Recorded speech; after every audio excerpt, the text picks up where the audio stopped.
नमस्कार दोस्तों, स्वागत है आप सभी का आपके अपने यूट्यूब चैनल शोभित क्लासेज में। इस वीडियो में हम लोग पढ़ेंगे क्षेत्रफल सदिश क्या होती है और घनकोण क्या होता है। तो सबसे पहले हम देख लेते हैं क्षेत्रफल सदिश। ठीक है, तो कोई भी अगर हमारा कोई बंद पृष्ठ है तो बंद पृष्ठ के प्रत्येक क्षेत्रफल अवयव से, कोई बंद पृष्ठ होगा उस पर छोटे छोटे अगर हम क्षेत्रफल ले लें तो प्रत्येक क्षेत्रफल अवयव से एक सदिश संबद्ध रहता है, उससे जुड़ा रहता है। उस क्षेत्रफल की दिशा होती है उस क्षेत्रफल के बाहर की ओर। चलिए हम देखते हैं किस प्रकार होती है। अगर हम मान लीजिए हमारा एक बंद पृष्ठ है, ठीक है, किसी भी आकार का हो सकता है। ये हमारा बंद पृष्ठ है, इसका पूरा हमने एरिया मान लिया है ए। तो इस पर बहुत सारे छोटे छोटे हमारे क्षेत्रफल अवयव होते हैं। कोई हमने ले लिया, मान लो इतना हमने ले लिया इसका क्षेत्रफल अवयव, ये हमने क्या मान लिया, डी ए। हमने मान लिया इसका क्षेत्रफल कितना है यहाँ, सूक्ष्म डी ए। तो इससे एक क्षेत्रफल सदिश जुड़ा होता है। वो क्षेत्रफल सदिश क्या होता है, इस क्षेत्रफल से बाहर की ओर। देखिए कैसे, इस क्षेत्रफल से इसकी दिशा होगी बाहर की ओर। ठीक, और इसका परिमाण क्या होगा, इस क्षेत्रफल सदिश का परिमाण होगा जो क्षेत्रफल अवयव है इसके बराबर। ठीक है, वेक्टर डी ए। और ये यहाँ पर यूनिट वेक्टर है। ये एकांक सदिश है जो खींचा जाता है, एकांक सदिश जो यहाँ पृष्ठ से अभिलंब पर एक एकांक सदिश होता है। ठीक है, तो अगर इस अवयव इस क्षेत्रफल का हम क्षेत्रफल सदिश निकालने यहाँ पर इस पृष्ठ के कारण डी या क्षेत्रफल सदिश हमारा निकल कर आता है क्षेत्रफल सदिश वेक्टर डी का मान। तो वेक्टर डी यहाँ पर आ जाता है unit vector n into d, क्योंकि इसका परिमाण जो होता है इसके बराबर होता है जो हमारा क्षेत्रफल होता है अवयव उसके बराबर। ठीक है, अगर हम संपूर्ण मान लें, संपूर्ण क्षेत्रफल, संपूर्ण क्षेत्रफल पर क्षेत्रफल सदिश। अब संपूर्ण का मतलब क्या है, ये पूरा ले लिया गया यानी कि ए। तो ए बराबर हमारा क्या आ जाएगा, यूनिट वेक्टर एन इंटू ए।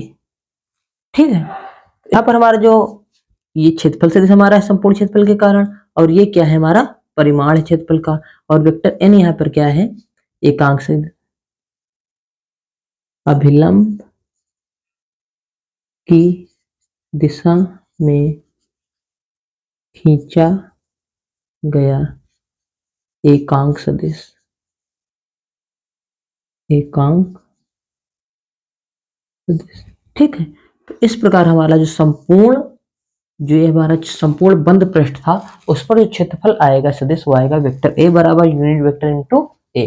और जो सूक्ष्म अवयव होंगे बहुत सारे उस पर क्षेत्रफल होगा ये। इतनी बात आपको ध्यान रखनी है। ठीक है, हम देख लेते हैं घनकोण के बारे में, घनकोण क्या होता है और वो किस प्रकार निकाला जाता है। ठीक है, अब देख लेते हैं घनकोण क्या होता है और किस प्रकार वो बनता है। ठीक है, अगर मान लें हमारे पास कोई गोलीय पृष्ठ है, ये मान लें हमारे पास एक है गोलीय पृष्ठ। ठीक है, इसके बाह्य पृष्ठ पर सूक्ष्म खंड द्वारा, बाह्य पृष्ठ क्या मान लें हम इतना एरिया, अगर हम मान लें ये इतना एरिया, तो ये किस तरीके से होगा, इस तरीके से कुछ होगा। ये हमारा इस तरीके से होगा। ठीक, तो ये मान लिया हमने एक गोले का जो है सूक्ष्म खंड है, इसके द्वारा जो कोण होगा केंद्र पर अंतरित किया जाएगा इसके द्वारा। ठीक है, मान लिया इसकी त्रिज्या कितनी है, आर, त्रिज्या है आर। ठीक है, तो जो सूक्ष्म खंड द्वारा इस पर कोण अंतरित किया जाएगा वो होगा यहाँ पर डी ओमेगा, क्योंकि जो हमारा ये पृष्ठ था इसका हमने क्षेत्रफल माना था डी ए। ठीक है, तो यही हमारा कहलाता है घन कोण। जो सूक्ष्म, हमारा जो सूक्ष्म, जो गोले पृष्ठ का सूक्ष्म एक खंड होता है उसके द्वारा जो केंद्र पर कोण अंतरित किया जाता है उसे कहा जाता है घन कोण। इसको हम प्रदर्शित कैसे करते हैं, इसे ओमेगा से प्रदर्शित करते हैं, ओमेगा से। यहाँ पर डी इसलिए लगा है, डी ओमेगा इसलिए लिखा क्योंकि सूक्ष्म खंड द्वारा किया गया है। ठीक, तो यहाँ पर अगर निकाला जाए घनकोण क्या हो जाएगा, डी ओमेगा बराबर यहाँ हो जाएगा डी ए बटे आर स्क्वायर। ठीक, डी ए यहाँ पर क्या है, डी ए यहाँ पर हमारा है जो सूक्ष्म गोलीय पृष्ठ है उसका क्षेत्रफल। ठीक है, और इसका मात्रक क्या होता है, इसका मात्रक होता है स्टेरेडियन। ठीक है, अब हम देख लेते हैं अगर मान लीजिए संपूर्ण गोले का निकालना हो, संपूर्ण गोले का घन कोण वो क्या हो जाएगा, तब देखिए संपूर्ण गोले का घनकोण, संपूर्ण गोले गोले का हमें निकालना है तो हम लिख लेंगे ओमेगा, क्या लिख लेंगे ओमेगा, और यहाँ पर क्या हो जाएगा a बटे आर स्क्वायर। अब संपूर्ण गोले का पृष्ठीय क्षेत्रफल क्या होता है, संपूर्ण गोले का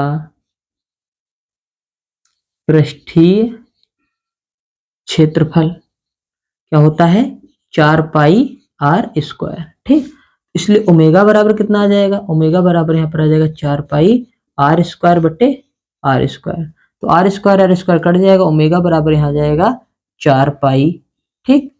तो इसका मात्रक क्या होता है हमने बताया आपको, रिश्ते रेडियन, ठीक है। तो इससे हमने क्या सीखा, इससे दो बातें निकल कर आ रही हैं।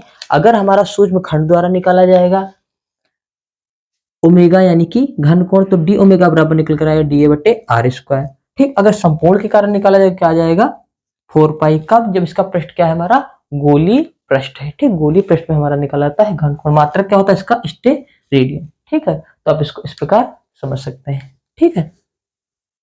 आप चाहें तो इसका स्क्रीनशॉट भी ले सकते हैं। अब हम निकालेंगे कोई क्षेत्रफल अवयव डीए है तो उसके कारण हमारा जो वृत्त के केंद्र पर घन कोण बनेगा वो किस प्रकार बनेगा, ये समझ सकते हैं इस प्रकार। हमने मान लिया कि कोई भी हमारा यहाँ पर मान ले बिंदु है ओ, ठीक। ओ को केंद्र मानकर हमने एक बनाया है गोली पृष्ठ खींचा, जिसकी त्रिज्या हमने मान ली कितनी है स्मॉल आर, ठीक है। यहाँ पर इसका जो पृष्ठ है गोली पृष्ठ हमने मान लिया कितना है ये डी ए, ठीक। और अगर इससे मिला दें इसको और इससे मिला दें इसको, तो यहाँ पर जो कोण अंतरित हो रहा है वो घन कोण अंतरित हो रहा है कितना डी ओमेगा, ठीक।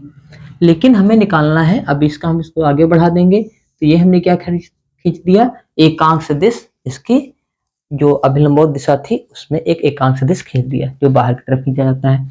अब अगर हम एक दूसरा माने यानी कि क्षेत्रफल अवयव डीए, तो हमने माना क्षेत्रफल अवयव डीए कहाँ पर है, ये है यहाँ से, जो कि जो हमारा ये वृत्तखंड बना था इससे कितने कोण पर यहाँ पर है थीटा कोण पर बना हुआ है। तो इसका अगर हम खींचेंगे यहाँ पर इस वाले वृत्त का जो हमने बनाया है एकांक सदिश, तो ये खींचा जाएगा इधर की ओर वेक्टर डीए, और यहाँ से कोण बना रहा होगा थीटा, क्योंकि थीटा कोण पर झुका हुआ है। अब ये इसका क्षेत्रफल हमारा क्या था डी ए, कितना था डी ए, तभी इसका क्षेत्रफल हुआ डी ए। अब इसके कारण जो हमारा वृत्तखंड था यानी कि जो हमारा पृष्ठ का खंड था गोली पृष्ठ का खंड, ये इस पर जो प्रक्षेप आ जाएगा कितना आ जाएगा यहाँ पर डी ए कॉस थीटा आ जाएगा, कितना आ जाएगा डी ए कॉस थीटा, इस पृष्ठ के कारण इस पर आ जाएगा, ठीक है। तो अब हम निकालेंगे जो हमारा क्षेत्रफल अवयव है वेक्टर डी ए, यानी कि यहाँ पर हम लिखेंगे क्षेत्रफल अवयव, क्षेत्रफल अवयव डीए, मतलब इसके कारण यहाँ पर कौन सा घन कोण बनेगा, ध्यान से समझ लीजिए, इसके कारण नहीं इसके कारण। तो इसका प्रक्षेप यहाँ पर डीए काट थीटा, तो क्षेत्रफल अवयव डीए के कारण केंद्र ओ पर, केंद्र ओ पर बना घन कोण, बना घन कोण क्या हो जाएगा बना घन कोण डी ओमेगा बराबर डी ए कॉस थीटा, क्योंकि यहाँ कितना आ गया था इस पर अब डी ए कॉस थीटा और बटे आर स्क्वायर, ठीक है। तो इसको हम इस प्रकार लिख सकते हैं, और इसको कैसे लिखा जा सकता है डी ओमेगा बराबर यहाँ हम लिख सकते हैं unit vector n into d a, ठीक है, बटे आर स्क्वायर, ठीक। अब जब ये हम हटाएंगे यहाँ क्षेत्रफल ऊपर, तो ऊपर हो जाएगा कॉस थीटा, तो ये आ जाता है हमारा कोई अगर क्षेत्रफल अवयव अलग से दिया होगा उसके कारण से केंद्र पर बना घन कोण, जो यहाँ पर vector n into vector D A का मान कितना हो जाता है डी ए कॉस थीटा, या यहाँ पर यूनिट वेक्टर भी लिख सकते हैं, ठीक। तो इस प्रकार अगर कोई हमारा क्षेत्रफल अवयव डी ए होगा तो उसके कारण जो हमारा गोली पृष्ठ के केंद्र पर घनकोण बनेगा वो कितना होगा डी ओमेगा, ठीक है। मात्रक आप लोग जानते हैं क्या होता है इसका स्टे रेडियन, क्या होता है स्टे रेडियन, ठीक है।